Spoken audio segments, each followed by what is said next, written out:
Un peu de philosophie sur l'impatience commerciale. Ok. Alors, pas de question. L'impatience commerciale, j'imagine que ça veut dire qu'est-ce que tu en penses. Ce que j'en pense que c'est le fléau des entreprises modernes. Et je pense que l'impatience commerciale fait probablement se ramasser tout un tas de personnes, peut-être même la majorité. Parce qu'on confond en fait la nécessité de vendre rapidement et l'impatience du fait de construire une machine qui fonctionne à long terme. Je pense. On est coincé et c'est normal parce que quand on est dans le terrain, on fait un truc, ouais, il faut quoi. On se lève le matin, il faut bien manger le soir, il faut bien peut-être changer la sauce des pâtes ou autre. Pour changer la sauce des pâtes, malheureusement, il faut vendre la journée. Ouais. Donc qu'est-ce qu'on fait ? On sacrifie le long terme pour essayer d'aller choper un court terme. Sauf que le court terme, en fait, les mécaniques sont pas les mêmes.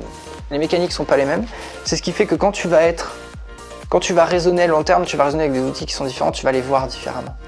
C'est cette fameuse vision en fait commerciale, cette vision de la vente, qui fait qu'en fait ça t'emmerde même plus de mettre en place quelque chose aujourd'hui parce que tu as compris l'importance à plus loin en fait. Et aujourd'hui les gens ne comprennent pas l'importance à plus loin, on comprend que l'importance à tout de suite.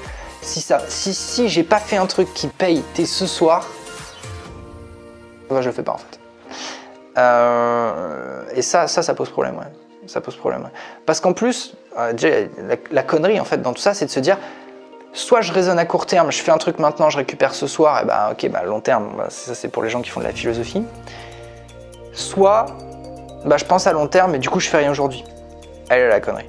Parce qu'en fait, si tu penses à long terme, que tu le fais bien, je t'ai pas dit qu'il fallait aller dans la montagne, t'asseoir, mettre une cape orange et réfléchir pendant des mois dans la neige. Mais tu peux faire très rapidement, évidemment avec les bonnes méthodes, les bons outils, les bonnes personnes, tout ça, bien s'entourer, c'est important. Très rapidement, avoir un plan qui soit à long terme, ça veut pas dire un plan parfait, c'est pas le but. C'est jamais le but de la vente, la perfection. Le but, c'est de centrer. Il y a deux choses. Moi, j'appelle ça le principe zéro. Dans tout ce que je fais, dans tous les programmes que j'ai, dans tout ce que je fais avec tout le monde. J'appelle ça le principe zéro parce que il n'y a pas un truc plus important que ça. Il y a deux choses qui font que, en vente, même ailleurs d'ailleurs, à copier-coller, je l'utilise même pour le golf, tu vois que je suis en train d'apprendre. Il y a deux choses qui font qu'en fait, tu vas cartonner. Un, tu t'entraînes, donc la fréquence des entraînements, tout le temps, tous les jours. Chaque appel en prospection, chaque balle que tu tapes au golf, tout le temps. Tu prends, t'analyses, tu réfléchis, tu réessayes. Tu prends, t'analyses, tu réfléchis, tu réessayes. Ça marche encore une fois sur les calls de prospection, les rendez-vous, même les conversations que tu as en dehors du travail, avec ta femme, quand tu vas choisir un restaurant, choisir des vacances avec tes enfants, quand on... n'importe quoi, tout, ça marche pour tout. C'est la fréquence des entraînements et deux, la capacité à s'amuser. Sauf que c'est deux trucs qu'il faut aller chercher volontairement. Il faut volontairement s'entraîner plus souvent. L'avantage de la vente, c'est qu'en fait, quoi qu'on fasse, on s'entraîne. À partir du moment où vous parlez, et même quand vous ne parlez pas d'ailleurs, en fait, vous pouvez vous entraîner. Et ça, c'est fantastique. Que vous alliez au coiffeur encore une fois, ou au marché négocier le prix de je sais pas quoi, d'un bout de fromage ou ce que vous voulez. En fait, on peut tout le temps s'entraîner.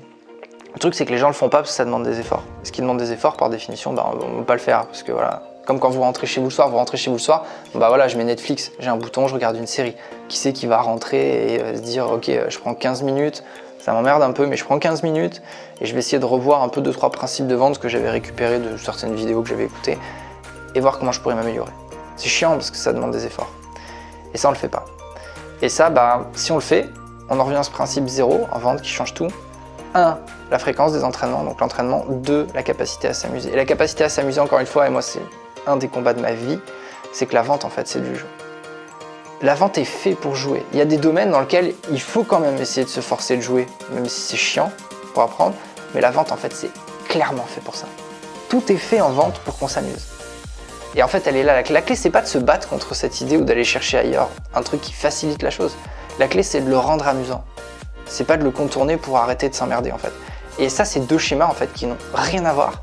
Et il y en a un, vous y partez, vous faites comme tout le monde et vous allez dans des trucs qui sont longs et qui rapporteront de moins en moins parce que tout le monde va là-dessus. Et de l'autre côté, on pose, on est triste parce que y a pas de raccourci et on y va quoi. Donc pour faire un peu de philosophie commerciale sur l'impatience, l'impatience pour moi ce serait aller à gauche, forcément à droite. C'est mon dernier mot, mon colonel.